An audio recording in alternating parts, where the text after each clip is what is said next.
दलित होना गुनाह नहीं है, दलित मानसिकता होना गुनाह है। आपकी मानसिकता क्या है? मन के हारे हार है, मन के जीते जीत।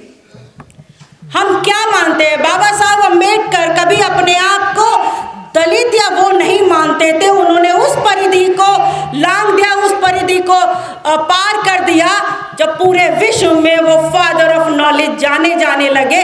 अर्थात उनके लिए, ज्ञान के लिए, उनके लिए किसी प्रकार की सहायता की आवश्यकता नहीं थी, उनकी मानसिक क्षमता की आवश्यकता थी, जो उन्होंने अपने आप को प्रूव किया। आज हम इतने आजादी के इतने सालों के बाद हम कॉन्स्टिट्यूशन क्लब के स्पीकर हॉल में डिस्कशन कर रहे हैं, एक फोरम पर डिबेट कर रहे हैं। डिबेट का मतलब है पक्ष और विपक्ष। समझना आवश्यक है, आपको दोनों पहलुओं को आना चाहिए। हमें तो अपनों ने लूटा, गैरों में कहाँ दम था, मेरी कश्ती थी डूबी वहां जहां पानी कम था। ये जानना होगा कि हम दूसरों को यदि देख रहे हैं कि वो हम पे अत्याचार कर रहे हैं, तो हमें जानना पड़ेगा कि हम कहां पर कमजोर पड़ रहे हैं। हमें अपनी शक्ति को पहचानना पड़ेगा कि हम मूल निवासी इस भारत को, इस सृष्टि को, इस भारत की भूमि को किस तरीके से संगठित कर पाएंगे कि नहीं, या हम खुद प्रभावित हो जा रहे हैं। अभी साहब ने कहा कि 131 लोग हैं पार्लियामेंट में, कभी कोई होता है, कभी कोई होता है। और बाबा साहब अम्बेडकर की वजह से उनकी औकात हुई कि वो पार्लियामेंट में और विधानसभा में है, और सौयों लोग हैं, हजारों लोग हैं अलग अलग जगह पर, और मेरी औकात हुई कि मैं आपके सामने बोल पाऊँ। ये सिर्फ बाबा साहब भीमराव अम्बेडकर की देन है कि आप और मैं यहाँ पर विचार और विमर्श और डिबेट की बात कर रहे हैं। बात यहाँ पर हिंदू राष्ट्र या किसी धार्मिक परिप्रेक्ष्य को लेने की नहीं है, और ना ये जगह, ये स्थल भाषण का है। राजनीतिक भाषण, वैचारिक मतभेद हो सकते हैं, विचारधाराओं का मतभेद होता है, क्योंकि हर एक पॉलिटिकल पार्टी अपनी एक विचारधारा की गारंटी देती है कि हम इस विचारधारा से हैं। पर ये मान लीजिए बंधुओं कि किसी भी राजनीतिक दल की कोई विचारधारा नहीं होती। There is the end of ideology. There is no ideology कि आप कहें कि मैं सेकुलर हूं और कोई कहे कि मैं कम्युनल हूं। दे विल नॉट से कि anybody else is a communal, they will say we are secular, that's comes under in our constitution. ये हमारे संविधान के अंतर्गत है। जब संविधान में शब्द धर्मनिरपेक्षता, सेकुलरिज्म या समाजवाद नहीं जोड़ा गया था, तब भी भारत फंडामेंटल राइट, मौलिक अधिकारों के माध्यम से बिना किसी डिस्क्रिमिनेशन के आपके मौलिक अधिकार आपको देने की गारंटी देता था। लेकिन तब भी हमें जरूरत पड़ी कि हमें उस शब्द को चिन्हित करना चाहिए, क्योंकि व्यवहारिकता में तो लोगों को इसके बारे में कोई जानकारी है ही नहीं। How many people are aware, those are sitting over here, कि उनको सारे फंडामेंटल राइट और मौलिक अधिकार पता है। ये प्रश्न है आपके लिए, क्योंकि ये फोरम है प्रश्न का, कि यहाँ पर डिबेट है। डिबेट सिर्फ इसकी नहीं है कि भारत हिंदू राष्ट्र होने वाला है या नहीं है।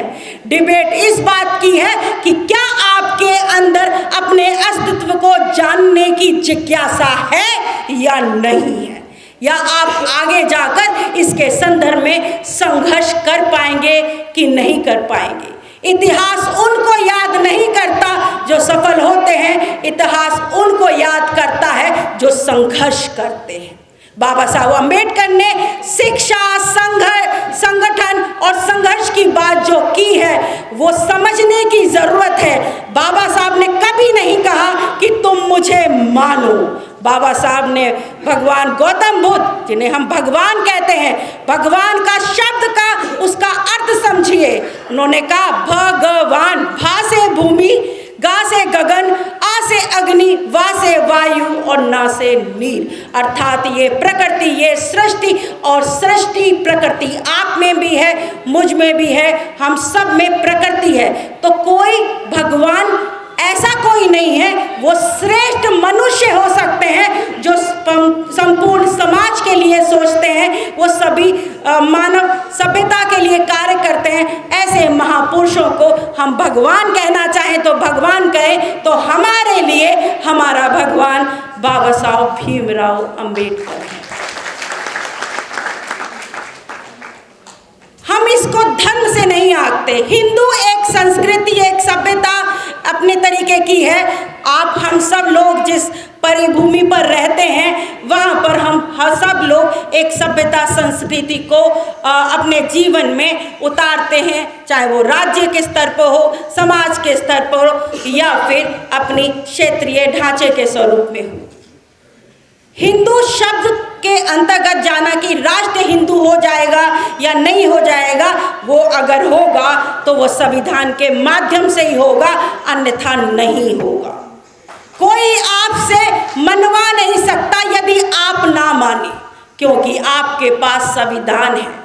संविधान, हम कहें संविधान तो खत्म हो रहा है, हमें उसे बचाना है। संविधान अपने आप को स्वयं बचा लेता है, सिर्फ आपको अपने संविधान के साथ खड़ा होना है।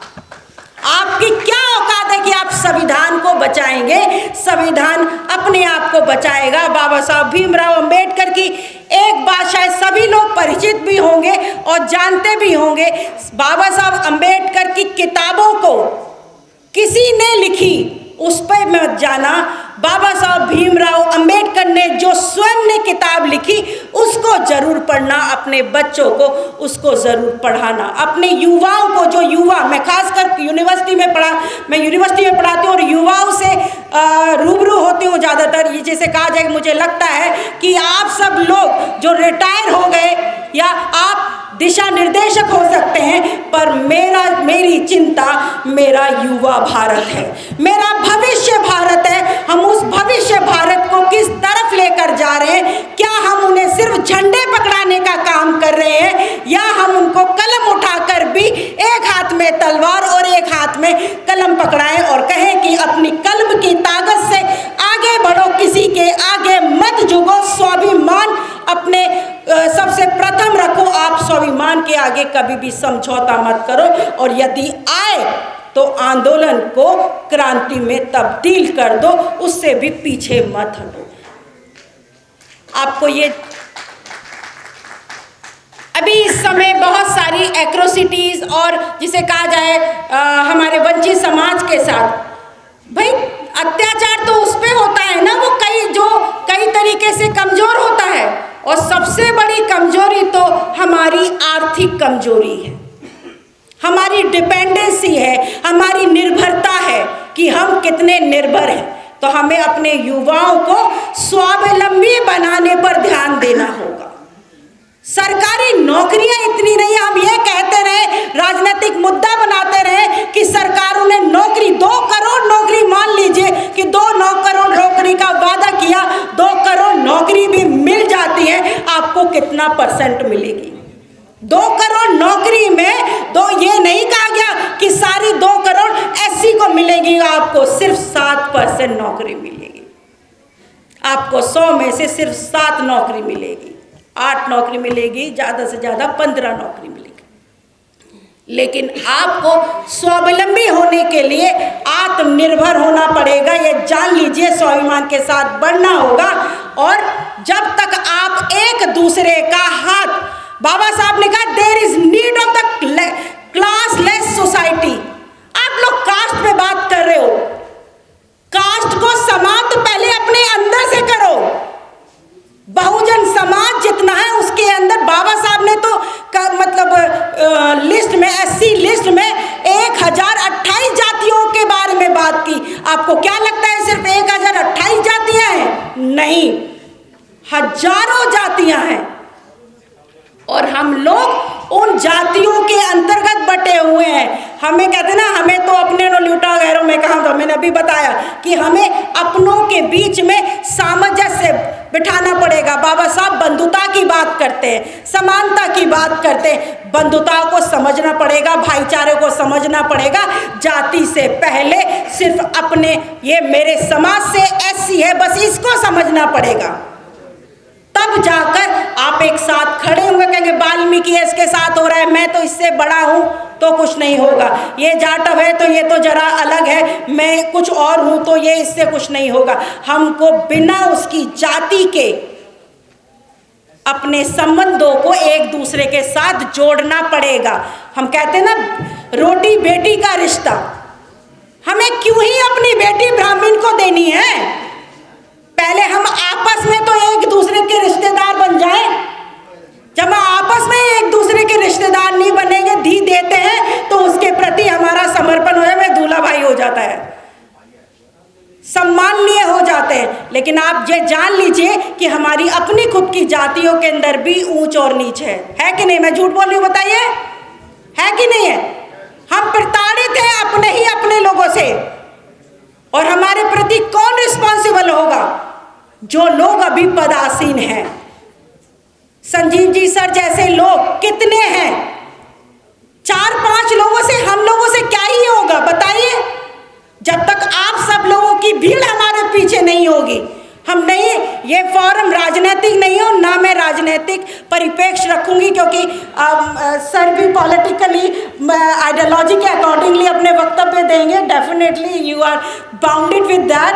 एंड गिरीश भाई भी मैं बहुत अच्छे तरीके से जानती हूँ, बड़े भाई हैं ये मेरे, इनकी पत्नी मेरी बहुत अच्छी मित्र हैं, तो मेरे साथ बहुत अच्छा सा संबंध है। पर उसके बावजूद भी हम एक फोरम पर हैं। मैं एक न्यूट्रल तरीके से, हमें एक समस्या के समाधान पर बैठने की ज़रूरत है। सर मैं आपसे कहूँगी कि आप राजनीतिक पर, हम लोग किसी भी पॉलिटिकल पार्टी को नेतृत्व करें, ना ये पक्ष का विपक्ष है। मैं ये कहती हूँ जहाँ मौका मिले आप घुस आओ, अपनी संख्या बढ़ाओ। जिस तरीके से आप पावर में आओगे, जैसे जैसे पावरफुल होते जाओगे, डेफिनेटली आप अपने समाज के लिए हेल्पफुल होते जाओगे। जैसे सिंपल सा एक फार्मूला है कि एक कोका कोला का गिलास है यहाँ पे रखा हुआ, काला पानी है या काला पानी है, उसमें शराब है, काला पानी है, कोका कोला है, पेप्सी है, या उसके अंदर कीचड़ है। अब उसके ऊपर ये सब पानी की जो बॉटल्स रखी हैं, आप उसमें डालते चले जाइए। पहले जिस गिलास को देखकर आपको घृणा आ रही थी, आप उसको छू भी नहीं सकते थे और आप उसको नहीं पीना चाहते थे, एक क्षण ऐसा आएगा उसके अंदर स्वच्छ पानी आ जाएगा और वो पानी पीने योग्य हो जाएगा। तो हमें अपने अंदर से वो निश्चलता लानी पड़ेगी, अपने समाज को कास्टलेस सोसाइटी में कन्वर्ट करना पड़ेगा। बाबा साहब की नीतियों को अपने जीवन में ढालना होगा, सुविधा में नहीं ढालना है। सुविधा में डालना और जीवन में ढालना अलग है।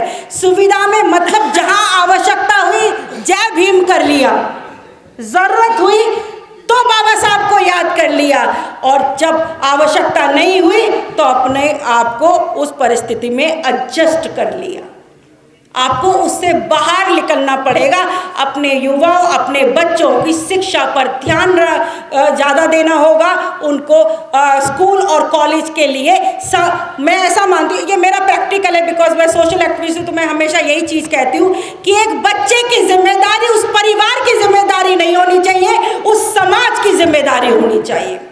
एक बेटे की जिम्मेदारी उस परिवार की, उस बाप की नहीं होनी चाहिए, पूरे समाज की होनी चाहिए। क्यों एक बाप को मजबूर होना पड़ता है कि अपने बच्ची की स्कूलिंग बंद करवा ले। ड्रॉप रेट स्कूल और कॉलेज के अंदर ज़्यादातर हमारे वंचित समाज, हमारे दलित समाज के बच्चों के होते हैं, क्योंकि वो एक बार एडमिशन तो करा देते हैं, उनकी पढ़ाई का खर्चा नहीं उठा पाते, उनकी स्टेशनरी का खर्चा नहीं उठा पाते। हम कितने लोग उस चीज़ में काम करते हैं, मदद करते हैं अपने उन लोगों के लिए, हमें करना चाहिए। कितने रिश्तेदार, आप किसी के घर जाते हो तो शादी में जाके शगन देते हो। मैं आपसे निवेदन करूंगी, आप शादी का या किसी ओकेजन का वेट मत करो कि मैं जाऊंगा तो मुझे एक प्लेट खाने को मिलेगी तब मैं जाके कोई शगन दूंगा। अगर कोई परिवार मुसीबत में है तो जाकर ऐसे ही मिलने चले जाइए, ऐसे ही हालचाल पूछने चला जाइए, और उसके बाद उसे कुछ ना कुछ उसको दे दीजिए, जिससे आपको कुछ ना कुछ सहायता हो। छोटे छोटे परिवर्तन है हमारे जीवन में, बहुत बड़ा तो बहुत सारे लोग करेंगे, करने वाले लोग करेंगे।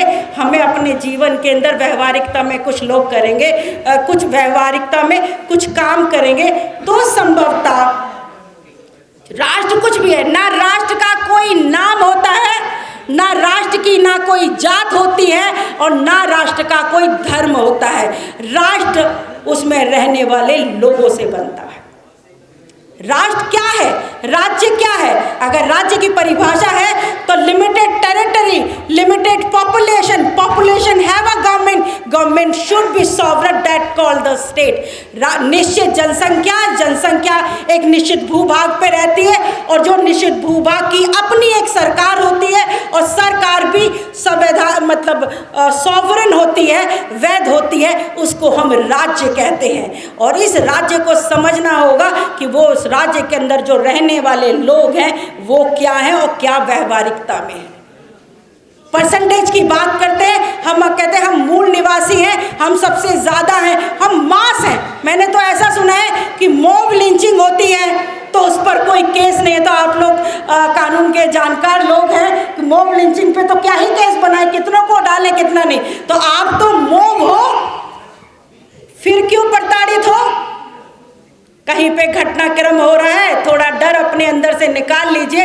यदि वो आप जिनसे शिकायत कर रहे हैं कि वो डरते नहीं हैं और वो मतलब चढ़ पड़ते हैं और प्रताड़ित करते हैं, तो आपके युवाओं का खून थोड़ी जम गया है।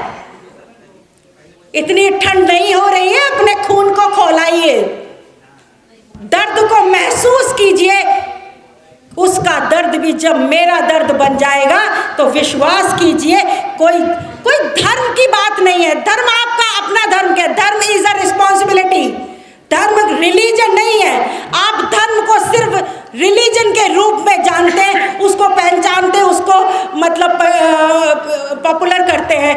धर्म इज नॉट अ रिलीजन, धर्म is a responsibility. You find out what is your responsibility towards your society, towards your family, towards your community. Come together, fight together and enjoy the free world, free institution, free society, whatever the constitution given to us.